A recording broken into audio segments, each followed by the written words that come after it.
There's just so many nuances to every single credit card. What is the interest rate? Does it have an annual fee? What credit score do you need? What perks does it have? I think it's not an ideal outcome for the consumer.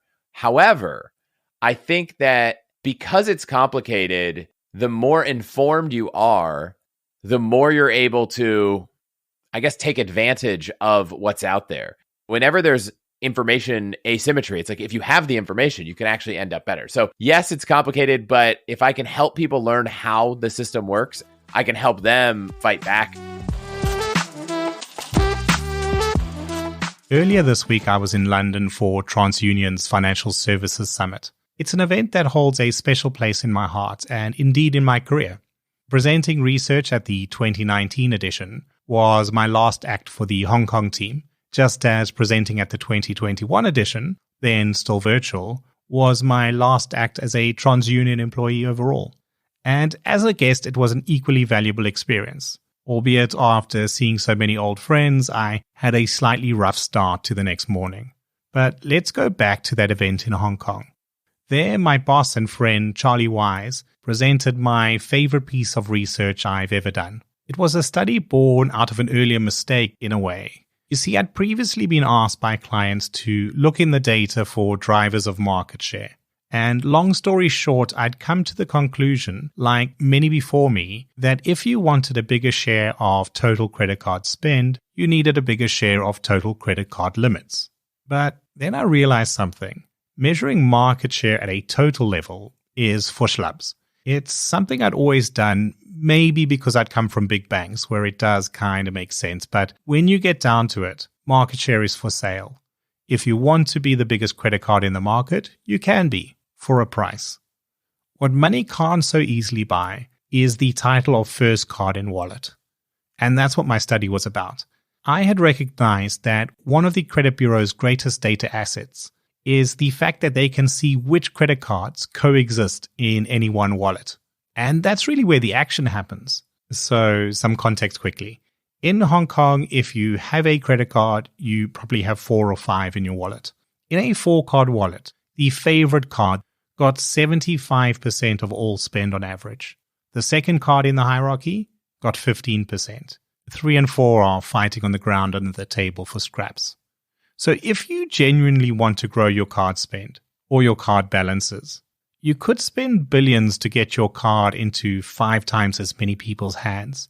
Or you could focus on moving the cards you already have out there up the hierarchy, leveraging all the benefits of already having established that client relationship. And how do you do that? Well, it's not through credit limit increases. If you don't keep your limit in line with the competition, you may fall down the hierarchy. But that's not how you climb. To climb, you need a better product offering. It could be air miles, it could be cashback, it could be a low annual fee. In fact, today it could be just about anything, which is why I'm speaking to Chris Hutchins, host of All the Hacks, one of America's favorite podcasts and an expert on what makes a credit card offering attractive in today's marketplace. Welcome to How to Lend Money to Strangers with Brendan LaGrange.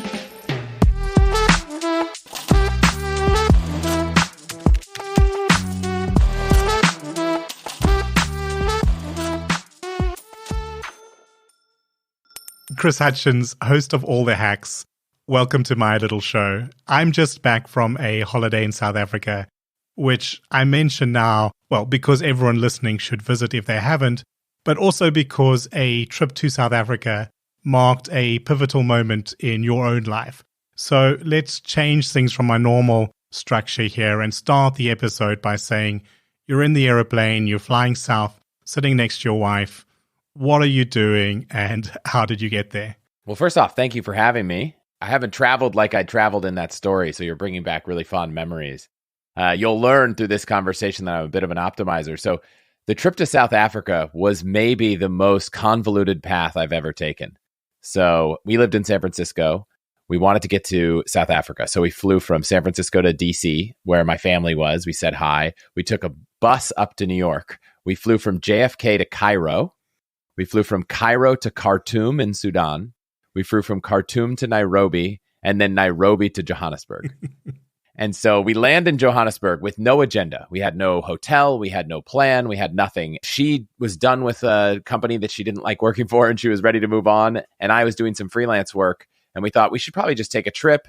And one thing led to another, and we went down this path of let's just take a long extended trip where we basically sell everything, move out of our apartment, pack 2 backpacks, and see what happens. So we land in Johannesburg. And the first thing I do is I get a local SIM card and I call the one friend I know in South Africa who's in Cape Town. And I said, okay, we're here. What should we do? And he's like, well, you don't want to stay in Johannesburg. You should come to Cape Town. Like, you don't come to South Africa. You got to come to Cape Town right now. So I said, okay. So I go to look. I try to buy a ticket to Cape Town. For whatever reason, they're completely sold out. So we flew then, after all those flights, we flew from Johannesburg to Durban and then Durban to Cape Town. It was the kickoff to what ended up being a 7.5-month overland backpacking trip with no agenda other than to keep the budget under $30 a day.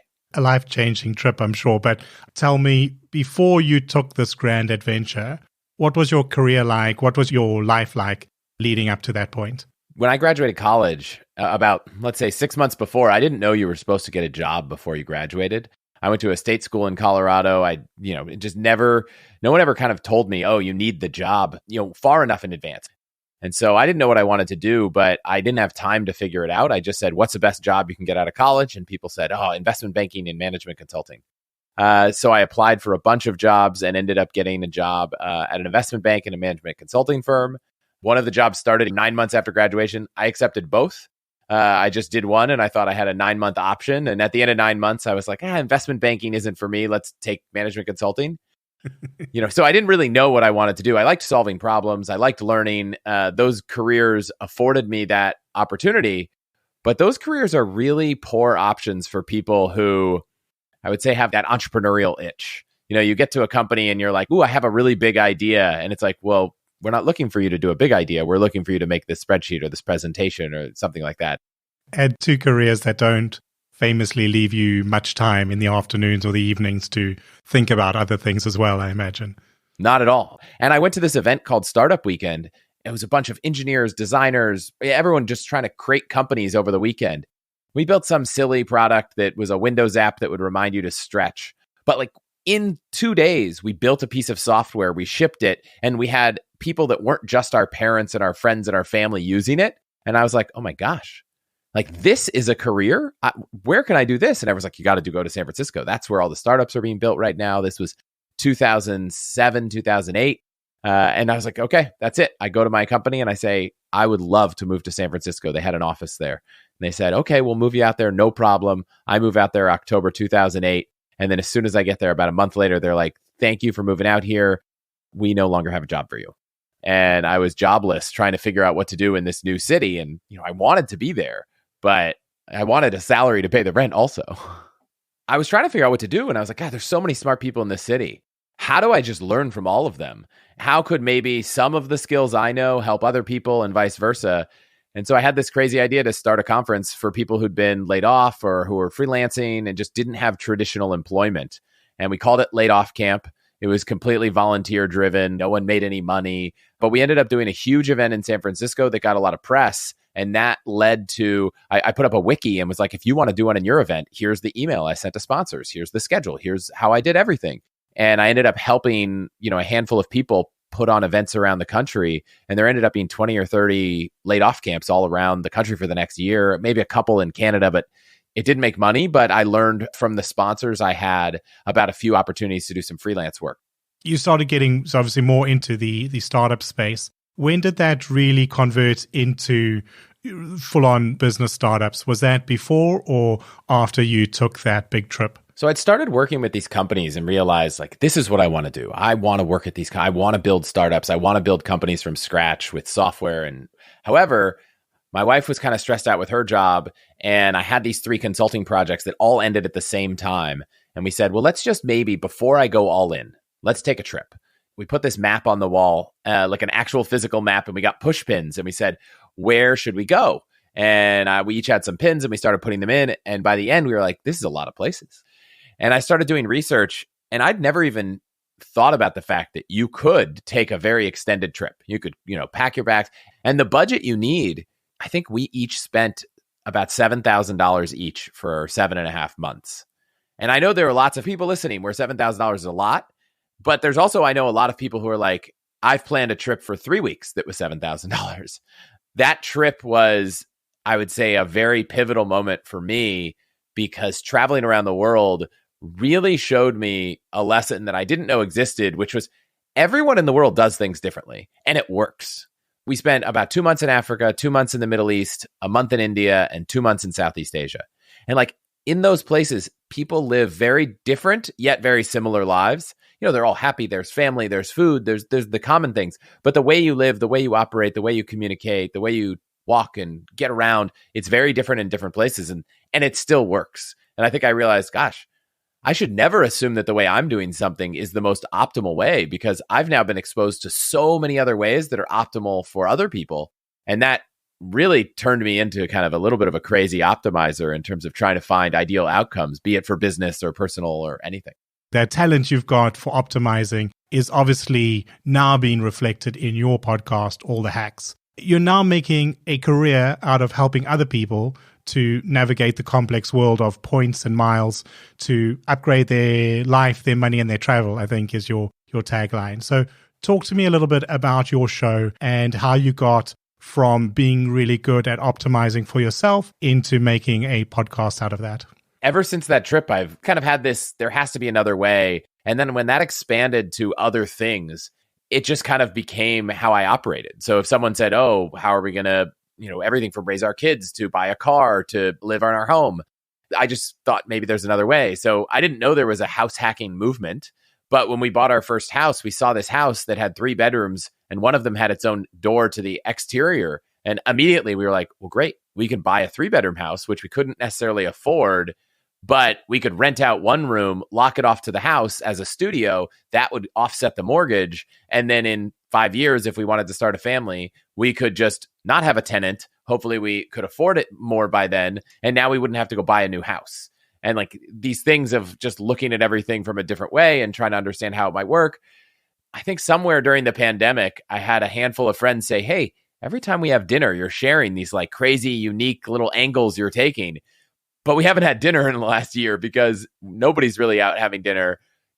Could we just do like a Zoom call and you could just share whatever you've learned? There's got to be some hacks you've been figuring out.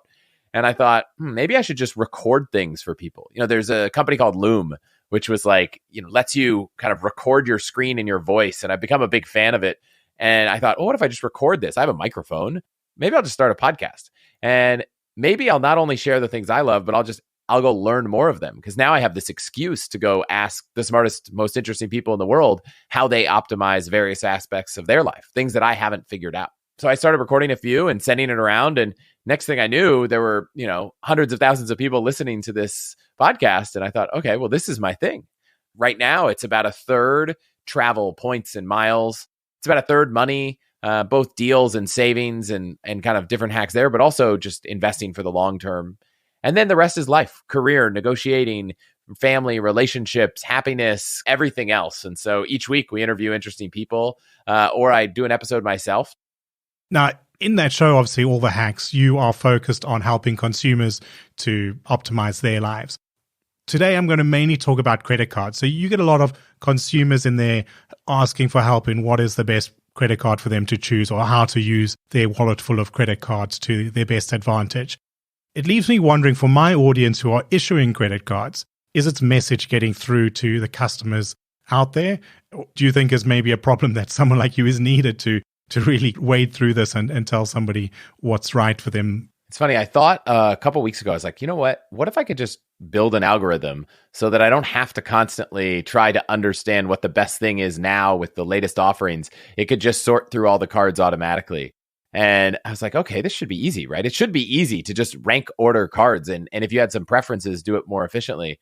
And then I went down this path. I was like, man, there's just so many nuances to every single credit card. What is the interest rate?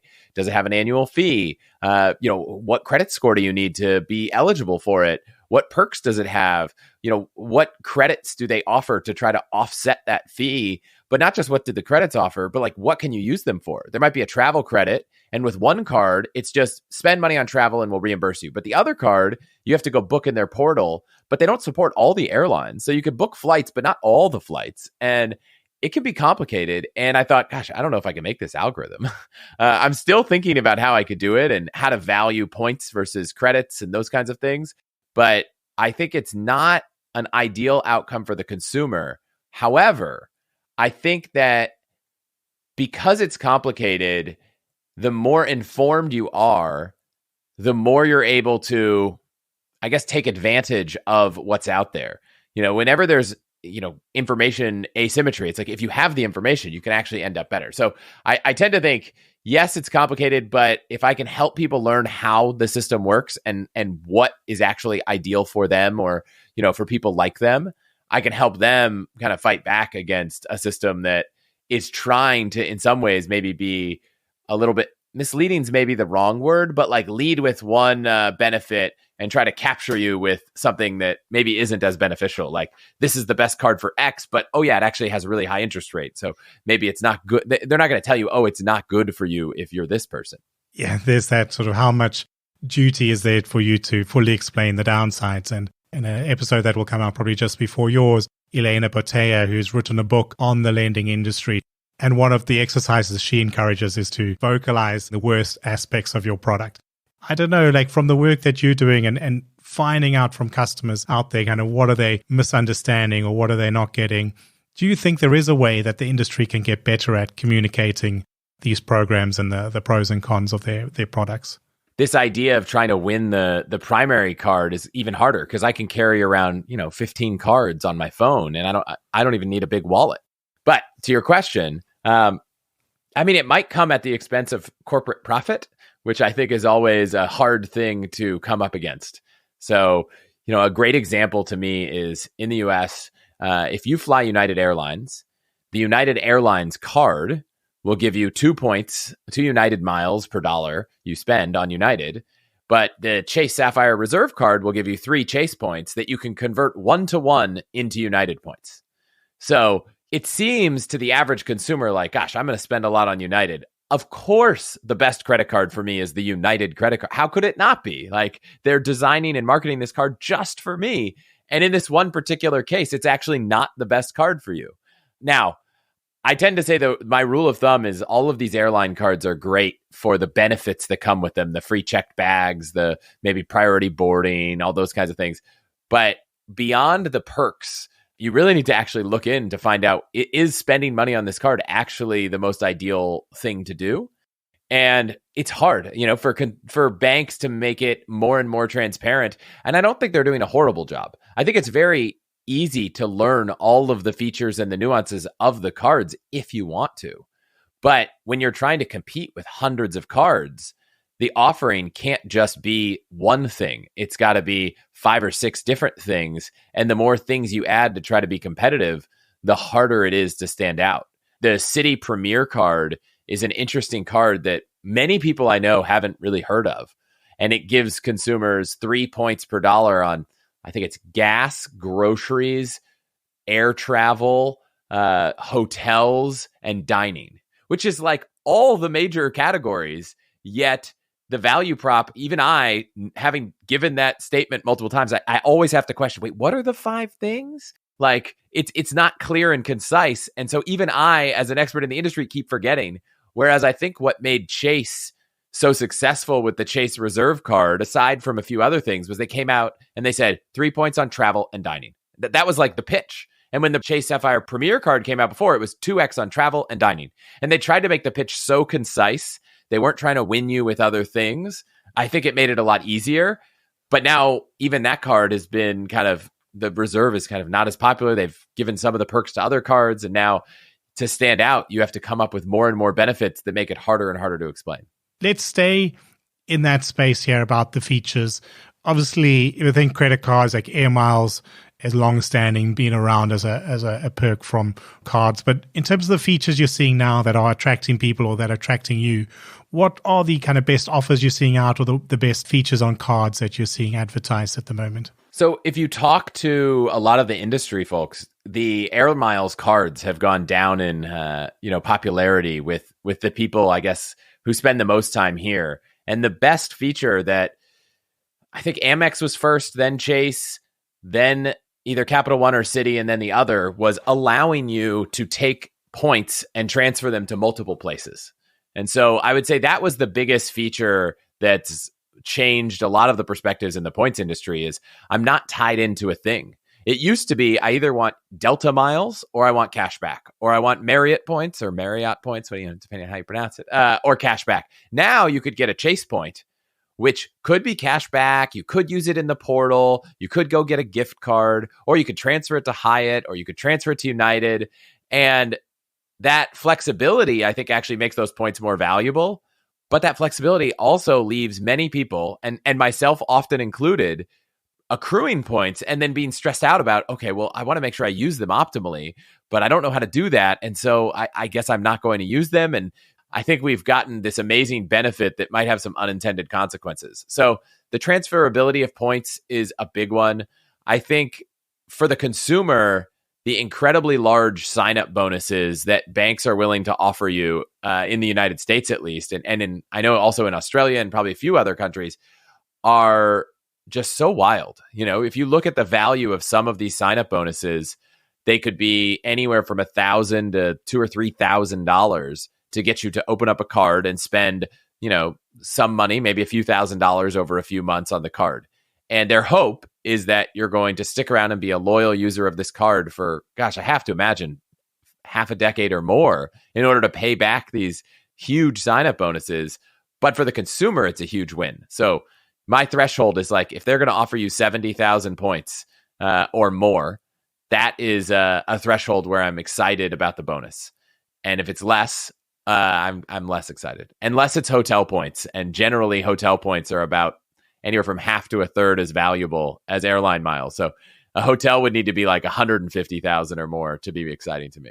If you're that first card, the default card on Apple Pay, that's probably a really good position, because I think I just double click the side of the phone and pay. And unless it says we don't take American Express, and it buzzes, then I'll get another card out. But I'm not actually even thinking about it, just the phone paying. So maybe it's even more important today when that card is virtual and sitting almost invisible. There's an app that I use all the time called Card Pointers. And the founder of this app, Emmanuel, spent a bunch of time working on iOS 16 before it came out, and was featured as top 10 iOS 16 apps. And he's building in these features where there's widgets that will pop up and kind of remind you what you should be using in what particular place. And we're not at the point yet where it could remind you in real time, oh, you're about to pay at the grocery store, and actually swap the Apple Pay card. Like that would be the magic. Would be, oh, I'm in the grocery store, so when I double tap the button, pull up my card that's best for groceries. I don't know if Apple will ever relinquish control of the selecting or how that would work, but I think there is at least the possibility of that getting to a point that cards are going to really struggle to compete, because there's no pole position, and they're going to have to compete on other things like strange perks. But these perks that cards offer used to be so cool. I mean, the first card that said, oh, you get a Priority Pass membership, which lets you go to airline lounges, was really cool. Now I could probably list 6 or 7 different credit cards that all offer Priority Pass memberships. I have 3 of them, which means I go to the lounge. I'm like, which one of my 3 memberships do I want? I have no benefit of the other 2. And, if you're in the United States and you pay an annual fee on a card, you probably get free TSA PreCheck or Global Entry reimbursed every 5 years. Cards are having to try to get creative, but then it just makes the cards more complicated to use. I think there's also embedded in there an important lesson for credit card issuers. So when I was in Hong Kong, I was working for a credit bureau, and one of the nice things with the data at the credit bureau is you can see which cards are in the same wallet. So which 5 credit cards all linked to one person. Consumers have their favorite card. And if you're that favorite card, there's a massive benefit. So this is sort of rough numbers, but if someone's got 4 cards in their wallet, the first card's getting something like 75% of the spend. So you really want to be there. And you don't get there from a higher credit limit. You get there from a better product fit. And once I started looking at that, I could identify these cards in the market. Some were big bank brands that had billboards everywhere, celebrity endorsements. They were very popular. But there were also these little cards, very small market share, issued by small players for small niches, but they hit their niche. Maybe they were like linked to a Japanese store and a Japanese airline. And when they were in a wallet, they were really successful. And it made me rethink what success means, and it pointed me far more to this product aspect. And then that calls out the complexity you've had with your thinking of your algorithm. Then there's not one person. We can't think about Chase trying to make a card that serves 50 million people. It's sort of how do you hit that niche? And I wonder if you've got any thoughts on what sort of niches exist in the market? What type of customers do you see? And maybe which way do you think card companies should be looking to get a really successful card product out there in the current environment? The average person that I see is using one card for everything.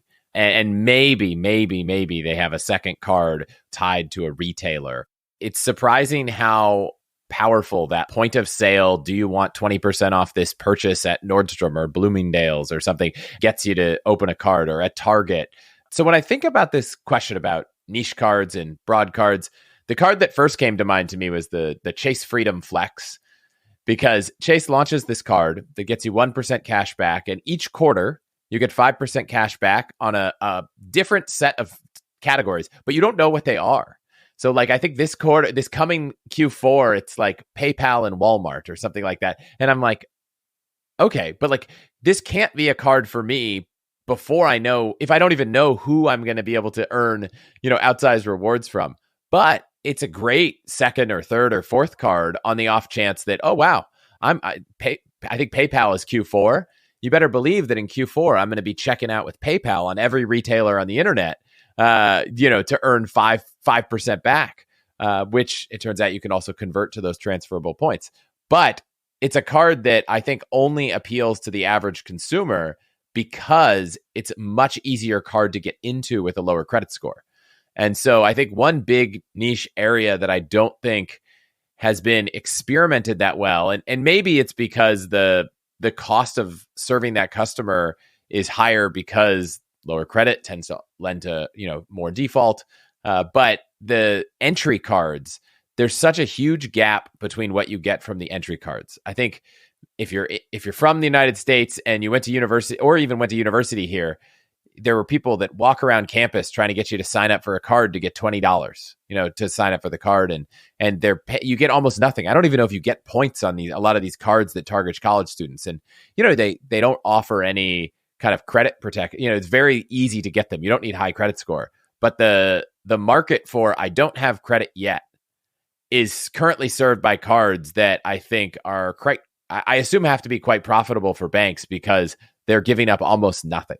They keep all the interchange. They keep, there's no sign up bonus. There's no nothing other than maybe $20, $50 or something. So I think that's an area where we haven't used a lot of data or technology to try and figure out how you could offer a premium experience to someone who doesn't yet have credit. So there's a company that if you haven't talked to, you should, called Nova Credit, which has tied with international credit bureaus to try to give people who have credit in other countries credit in the United States. But something that could tie to your bank account or tie to the fact that you do have an employment, you do have income coming in. So you could kind of validate someone more than just their credit score and maybe give them an offer or a card that is actually compelling versus just the only card they can get. Yeah, I've spoken to Misha, and I think he's still one of my top 3 most downloaded episodes. I think this growing wave of consumer loyalty to content over product is becoming really interesting. Let's take Mr. Beast, the YouTube creator, who has maybe one of the largest followings of anyone on the earth, has now opened a chocolate brand and a fast food burger brand, which is somewhat fascinating to think that, is there a world where Mr. Beast chocolate or Mr. Beast burger is bigger than Hershey's or McDonald's in 5 or 10 years because the consumers just don't care about the legacy loyalty of the brand as much as they care about the person associated with it. And so I think a card issuer who is willing to take bets outside of traditional corporate partners So not just airlines and hotel groups and the new ones that pop up and the large transportation companies that are already big public companies, but what about some of these kind of influencers or creators or people that have transcended just like a TikTok channel, but really become like global brands as people or as content brands?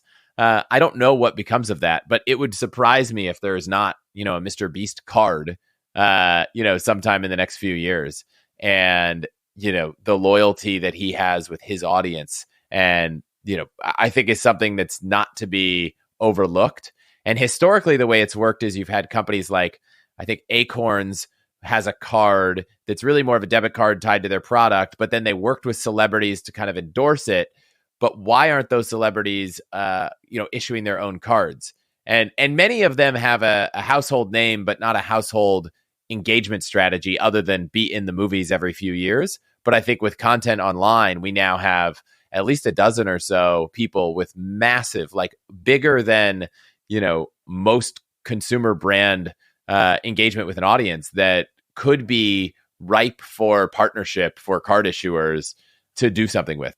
What we want to do is we want to get people really engaged. And it's hard to do that as a bank. It's hard to get people excited about you if you're a 400-year-old bank with marble pillars outside the front door. But imagine how cool it would be if a bank said, okay, well, here are all the kinds of things a card could offer. It could offer lounge access. It could offer points multiples on certain categories. It could offer a 0% APR for a certain number of months. It could have a variable annual fee. And you could essentially give people the ability to create their own thing. So you could say, I want a bonus on this category, and I want this perk, and I want this fee, and maybe the other things fall in line. And you could custom generate a card. Historically, it was like, if you have an association or a sports team, you can create an easy co-brand, you put the logo on, and 1% goes to you. But like that was the extent of customizing. And I've looked at this. I was like, oh, what if I want an all the hacks credit card? Chase would never want to talk to me, right? It was not in their interest right now because they can't scalably support it. But there's no reason they couldn't build a better version of these affinity cards where there's a bit of a menu of services and features and offerings. I don't know. It just seems interesting. And I haven't seen anyone try to do it. Like, it is. I don't want to make anybody else their fortune, but yeah, it sounds like a great idea. If people are interested in upgrading their lives, they're interested in learning from you about these various hacks that you've discovered yourself, where should people go to find out more about all the hacks? If you're listening to this, you're listening to a podcast, so you can search for all the hacks right here, where all podcasts are. You can go to allthehacks.com. We have a newsletter.